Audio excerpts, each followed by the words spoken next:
Ministeerri galiiwwanii damee Adaamaa bara baajataa 2017 kaffaltoota gibiraa amanamoo fi kaffaltii olaanaa kaffalaniif sagantaa beekamtii fi galateeffannaa gaggeesse. Saganticha irratti argamuun keessummoota kan simatan ministeera galiiwwanii damee Adaamaatti hoogganaan damichaa obbo Salamoon Dirribee yaada kennaniin ergama akka biyyaatti sassaabbii galiif taa'ee ga'umsaan akka bahannu nu bira dhaabachuu keessaniif isin kaffaltoonni gibiraa amanamoon gahee leencaa qabdu waan ta'eef galatatu isiniin mala jedhan. Ministeerri galiiwwanii damee Adaamaa bara baajataa 2017 sassaabbii galii ji'oota torbaatiin galii birrii biiliyoona 3.5 sassaabuuf karoorfate sassaabbii galii karooraa olii qarshii biiliyoona 3.6 ol sassaabuu dubbatan. Raawwii amma jiru kana yoo madaallu bu'aa gaarii fide jechuu hin dandeenya jechuudha.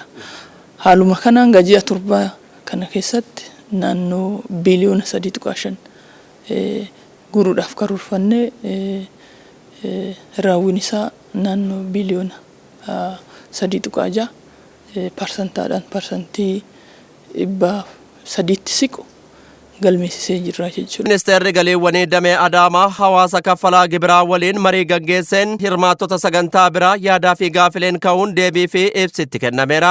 Yaada hirmaattota biraa kaan keessaa mariin kana fakkaatu kaffaltoota gibiraa kaffaluuf hubannoo gahaa hin qabne waliin osoo adeemsifame namni hojii daldalaa hojjetu tokko eeyyama daldalaa nama birootiin hojjechuun ni mul'ata kun sirraa'uu qaba. Darbee maashinni kaash reejistarii hojjechuu dhabuun ni mul'ataa fi gibira kaffaluun dirqama lammiilee ta'uu dirqama keenya haa baanuun yaadota hirmaattota irraa kaanidha. Namni biizinasii kun daldala banate nama biraa ta'ee soo jiru kan keessatti daldala gaggeessu moo nama biraati? Mootummaanis waajjirri galiiwwaniitis rikogniishinii yookaan immoo beekamsa akkana nu kennuun isaa akka dhaabbataattis anis akka nama dhuunfaatti akka dhaabbata kana hoogganutti gammachuu guddaatu natti dhaga'ame.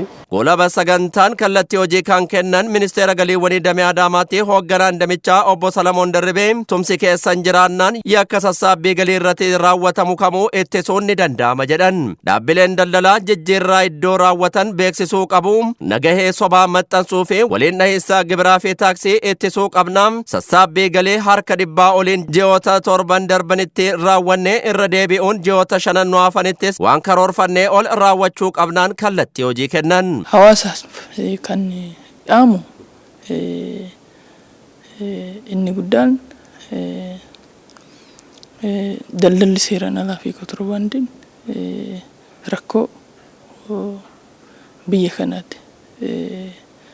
Kanaaf biyyattiin akka hin guddanne gufuu guddaa akka ta'een beekama. Dhuma sagantaan kaffaltoota gibiraa amanamoo ta'anii fi kaffaltii gibiraa olaanaa raawwataniif sirna beekumtii fi badhaasaa kennuu taasifamee jira.